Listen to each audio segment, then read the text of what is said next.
ఇప్పుడు ఐగిరేపేట మండలంలో పడవ లక్ష్మీపురం గ్రామం.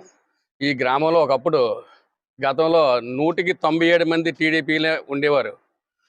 ఆ టైంలో రాజశేఖర రెడ్డి గారు వచ్చి ఆయన పరిపాలన నచ్చి, ఆయన చేసే పథకాలను మెచ్చి ప్రతి ఒక్కడు పేదవాడికి ఎంతో లబ్ధి పొందడం వల్ల అప్పటి నుంచి ఈ గ్రామంలో రాజశేఖర రెడ్డి కుటుంబానికి అందరూ కూడా మారడం జరిగింది.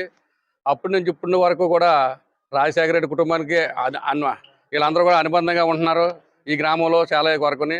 ఆ తర్వాత గత 10 సంవత్సరాల క్రితం మా పంచాయతీ ఇక్కడ మేము అప్పటి వరకు ఇంత క్రితం ఎంతోమంది మా గ్రామంలో మాకన్నా ముందు పెద్దలు ఇక్కడ పంచాయతీ చేయడం జరిగింది. మేము వచ్చేసరికి ఈ గ్రామంలో కాలువలు కానీ డ్రైనేజీలు కానీ ఎక్కడా కూడా ఏమీ లేవు. కొన్ని మెయిన్ రోడ్లో 2 రైళ్ళు ఉంటే తాడి చెట్లు మొలిసేసి ఉన్నాయి. ఇప్పటికీ కూడా కావాలంటే రుజువులు కావాలంటే మేము ఫోటోలు కావాలంటే ఇప్పటికీ పెట్టగలదు.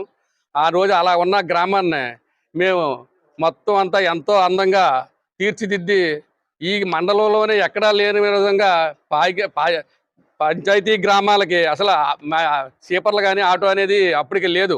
మేమే మండలం ఫస్ట్ సారిగా ఒక పంచాయతీకి ఆటో కొని సీపర్లను పెట్టి పంచాయతీ డ్రైన్లలో చెత్త తీయించడం జరిగింది ఫస్ట్ సారిగా. అక్కడి నుంచి కొన్ని గ్రామాలు మమ్మల్ని చూసి ఉన్నవాళ్ళు కూడా చేయడం జరిగింది. ఈరోజు గత 5 సంవత్సరాల్లో టీడీపీ గవర్నమెంటే ఉంది.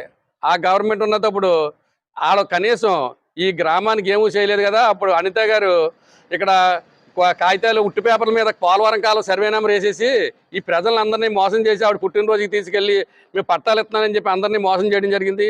ఆ పట్టాలు అట్టుకొచ్చి పాపం ఈ మన పేద ప్రజలు నిజమేమో పట్టాలు ఇచ్చేయారని చెప్పి వచ్చి తీరా చూస్తే అప్పటికి ఇంకా ఆవిడకి టైం ఉండగా కూడా ఎవరికి కూడా ఇచ్చిన పట్టాలు మేము ఆవిడ నెంబర్ తప్పు అని చెప్పిన తర్వాత తప్పు పెన్నతో సరిదిద్దారు. దిద్దిన నెంబర్ కూడా సైట్లో అప్పచెప్పడం జరగలేదు. ఆవిడకి అభిమానం ఉండి ఈ గ్రామాన్ని మంచి చేయాలనుకుంటే ఆ రోజు ఆవిడ సైట్లో అప్పచెప్పచ్చు. కానీ మోసం చేయడానికి ఆ కాగితాలు ఇచ్చింది తప్ప ఏమీ చేయలేదు. అంతేకాకుండా మొన్న వచ్చి ఈ గ్రామానికి వచ్చి ఏ సందులో రోడ్డు చూసినా ఏ సందులో కాలు వేసినా మేమే వేసామని చెప్తుంది. మీరు అమ్మ అనిత గారు మీకు ఒకటి తెలుసుకోవాలా, మీరు ఇచ్చింది మా గ్రామానికి మీరు ఏమి ఇవ్వలేదు. అది ఓన్లీ సెంట్రల్ గవర్నమెంట్ నిధులు ఎన్ఆర్జీఎస్ల వర్కులన్నీ కూడా నేను సొంత పెట్టుబడి చేయించి గ్రామాన్ని ఎంతో అభివృద్ధి చేయడం జరిగింది. మిమ్మల్ని ఎన్నోసార్లు జన్మభూమి కమిటీలు ఎక్కడే పెడితే స్కూల్ గోడ పైహారీ గోడ కానీ స్కూల్ బిల్డింగ్లు కొన్ని సగం కట్టి ఉండిపోయింది ఒక బిల్డింగు. దానికి నిధులు అడిగితే ఎవరు కూడా ఒకసారి కూడా మీరు ఇవ్వలేదు. అప్పుడు ఉన్న ఎంఈఓ గారు మీరు సందాలు వేసుకోండి అని చెప్పి ఎటకారం చేయడం జరిగింది మమ్మల్ని. అలాగే వాటర్ ట్యాంక్ ఎన్నోసార్లు అడిగితే మీరు ఇవ్వలేకపోయారు. అంతేకాకుండా ఈ గ్రామానికి మీరు ఏమీ చేయలేదు కదా. మీ నాయకులు మీ టీడీపీ నాయకులకి మీరు ఒక గ్రాంట్ కూడా ఇవ్వడం జరిగింది. మీరు ఇచ్చింది అలా మా ఊరికి ఒకే ఒక గ్రాంట్ టీడీపీ నాయకులు మీరు రోడ్డు వేసుకోమని గ్రాంట్ ఇస్తే ఆ గ్రాంట్ కూడా మీ నాయకులు చేయలేకపోయారు. వాళ్ళు కూడా ఈ రోజు వరకు కూడా చేయలేకపోయి మొన్న నన్ను బతిమాలుకుని మేము చేయలేము నువ్వు వేస్తే వేసి పెట్టి లేకపోతే లేదని ఉంటే నేను ఈ రోజు రోడ్డు వేసాను మీ నాయకులు కూడా. మీరు తెలుసుకోవాలా ఈ గ్రామంలో మీ టీడీపీ ప్రభుత్వం నుంచి కానీ మీ కూటమి నుంచి కానీ ఇప్పటి వరకు ఈ గ్రామానికి ఒక 1000 రూపాయలు ఖర్చు పెట్టి ఏ వర్కులు చేసింది లేదు. మీరు ఏ వర్క్ చేయకుండానే ఏదో మేము అది చేసేది కూడా చేయలేదు. మేము ఆ రోజు కూడా ఎన్ఆర్జీఎస్ గవర్నమెంట్ సెంట్రల్ గవర్నమెంట్ చేసాం అంతే తప్ప మీరు నువ్వు చేసిందే నేను చేసేసాను అనేది అది తప్పు, అది కరెక్ట్ కాదు. మీ నాయకులు ఏమైనా చేసి ఉంటే చెప్పాలి తప్ప ఇక్కడ మీరేమి చేయలేదు. ఇప్పుడు కూడా మేమే చేస్తాం, ఇంకా ఇప్పుడు కూడా మేమే చేయగలను. మీరు ఒకటే తర్వాత ప్రజలు ఒకటి గుర్తించుకోవాలా ఏంటంటే ఇప్పుడు చంద్రబాబు నాయుడు గారి ప్రభుత్వంలో అన్ని కూడా అబద్ధాలు చెప్పి ఏమి కూడా చేయలేదు. మీరు ఒకటి ఆలోచించాలి. మన జగన్ గారు గవర్నమెంట్ వచ్చిన నేను యనమల రామకృష్ణ గారు మీటింగ్ పెట్టి అసలు ₹1 కూడా అప్పే వచ్చే పరిస్థితి లేదు, అప్పులు అన్ని చేయాలి, అన్ని మేమే చేసేసాం, ఇక మీకు ఎవడో ఇస్తారు, ఈడు ఏం చేస్తాడు, జగన్ ఏమి చేయలేడని చెప్పి ఎద్దేవా చేయడం జరిగింది. అలాంటప్పుడు జగన్ గారు ఇవాళ ఎంతో మంది పేద ప్రజలకి ఎంతో మంచి చేసి ఎన్నో పథకాలు పెట్టి ఇంత మేలు జరిగి ప్రతి ఒక్కరికి ఇళ్ల స్థలం, అలాగే ప్రతి వాళ్ళకి అమ్మఒడి అని పెన్షన్ అని 45 సంవత్సరాల వాళ్ళ పెన్షన్ అని అన్ని రకాలుగా అసలు బిడ్డ కడుపులో ఉన్న కానించి చచ్చిపోయే ముసలివాడి వరకు ప్రతి ఒక్కడికి ఏదో రకమైన పథకం పెట్టడం జరిగింది. ఇన్ని పథకాలు పెట్టి అన్ని నడుపుతుంటే ఈ సూచి మళ్ళీ ఈ పథకాలు నడుపుతూ వాలంటీర్లు ఏమో గోను సంచులు మోసేవాళ్ళని కొన్ని రోజులు చెప్పారు. ఆ తర్వాత కొన్నాళ్ళు దొంగలు అన్నారు. తర్వాత మళ్ళీ వాళ్ళనే మేము ఎక్స్ట్రా జీతాలు పెంచుతాం, జగన్ గారు పెట్టిన పథకాలు నడుపుతాం, అవి డబల్ ఇంకా చేస్తాం అని చెప్తున్నారు. కానీ మీరు ఎలా చేయగలరు? ఆ రోజు ఏమీ లేదు, జగన్ గారు చేయలేరు, అన్ని అప్పులు ఏమే చేసి అన్నారు. ఇలా ఆయన చేసిన పథకాలని శ్రీలంక అయిపోతుంది, ఈ చేసింది ఏముంది అన్నారు. మీరు డబల్ ఇచ్చి ఎక్కడి నుంచి తెస్తారు? మీరు ఇలా ఆయన ఇచ్చినేమో ఆయన అప్పు ప్రజలకు పంచితే శ్రీలంక అయిపోద్ది, మీరు ఇంకా ఎక్కువ చేస్తానన్నారు. ఎక్కడి నుంచి తెచ్చేస్తారు? అంటే మీరు మోసం చేయడం ఆ ప్రజల్ని, మీరు తప్పనిసరిగా ప్రజలు మోసమే కదా చేస్తున్నారు. అది మీరు ఎలా మీరు మీ గవర్నమెంట్ వస్తే మీకు పెట్టుబడులు పెట్టిన నాయకులకి అమరావతిలో ఆ భూములు డెవలప్ అవ్వాలంటే మీకు పెట్టుబడులు పెట్టిన వాళ్ళు మిమ్మల్ని ఊరుకోరు. ఈ డబ్బంతా ప్రజలకు పంచిన డబ్బంతా పట్టుకెళ్ళి అక్కడ వాళ్ళకి ఇవ్వాల్సి వస్తుంది. మీరు ఏ పని చేయలేరు, మీ చేతిలో ఏమీ లేదు. మీరు బొమ్మ మాత్రమే చంద్రబాబు నాయుడు గారు. మీరు సీఎం అనే కానీ చెప్పుకోవడానికి తప్ప మీ చేతిలో ఏమీ లేదు పరిపాలన. మీ వెనకాల పెట్టుబడులు పెట్టిన చౌదరీస్కి మీ పార్ట్నర్స్కి అందరికీ కూడా వాళ్ళదే రాజ్యం.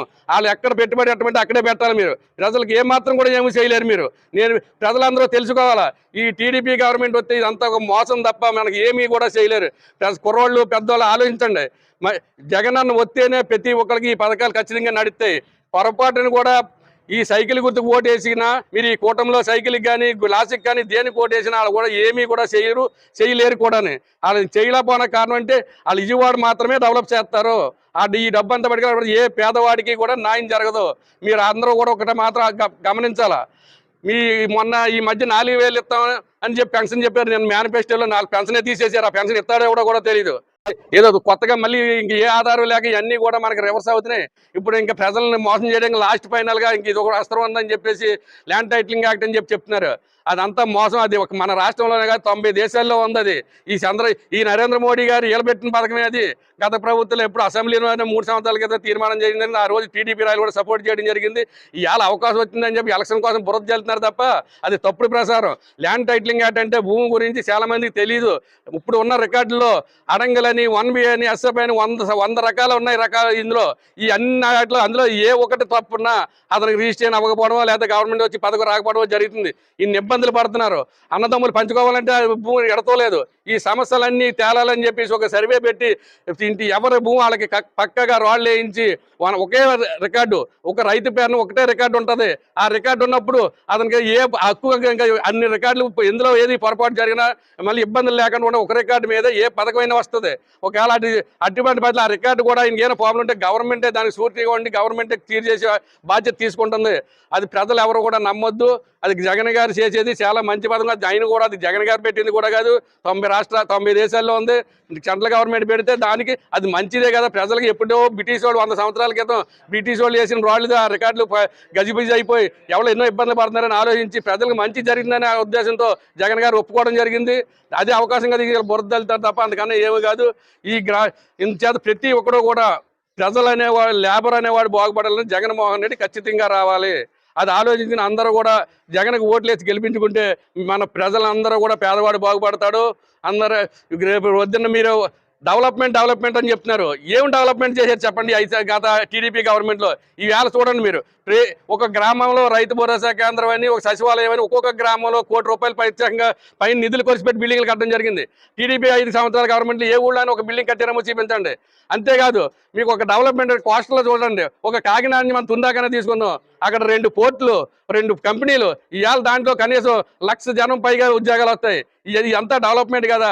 ఎంత ఒక అబద్ధం చెప్పి లేదు డెవలప్మెంట్ ఒక అబద్ధం ప్రసారం చేస్తున్నారు తప్ప గత 5 సంవత్సరాల్లో ఎక్కడైనా ఈ డెవలప్మెంట్ చేసి చూపించండి. ఏం కట్టారు ఇక్కడ కాకినాడ నుంచి మన తుందాక ఎక్కడైనా ఏమైనా అలా ఈ మధ్యలో ఏమైనా కట్టించి చూపించండి. ఇవాళ అదంతా కూడా వైఎస్ఆర్ గవర్నమెంట్లో జరిగిందే. అందుచేత ప్రతి ఒక్కరు కూడా ఆలోచించుకోవాలి. ఈ గవర్నమెంట్ తప్పితే వీళ్ళందరూ కూడా ఇవాళ కూటమి ఏమంటే దానికి కారణం కూడా ఉంది. వీళ్ళందరూ ఎందుకు ఏకమయ్యారంటే జగన్ గారు ఇంత మంచి చేస్తున్నారు ప్రజలు. మళ్ళీ జగన్ వస్తే ఇంక మనకి రాజకీయంగా పుట్టగతులు ఉండవు. ఇంక ఇక్కడతో మన రాజకీయాలు వదిలేసుకోవాలని చెప్పేసి అన్ని పార్టీలు ఏకమయ్యి వాళ్ళకి జగన్ మీద ఇష్టం ఉన్నా లేకపోయినా కక్ష ఉన్నా అందరూ మనం ఏకమవ్వాలి. వాళ్ళకి ఇష్టం లేదు, వాళ్ళకి పడగలేదు. అయినా సరే రేపు పొద్దున మనకి రాజకీయం ఉండదనే ఉద్దేశంతో వీళ్ళందరూ కలిసారే తప్ప ప్రజలకు ఏదో మంచి చేయడం కోసం కాదు. ప్రజలందరూ ఆలోచించుకుని మంచి నిర్ణయం తీసుకుని జగన్ గారికి ఓటేసి గెలిపించి మొత్తం అఖండ మెజార్టీతో గెలిపిస్తారని కోరుకుంటూ సెలవు తీసుకోవడం.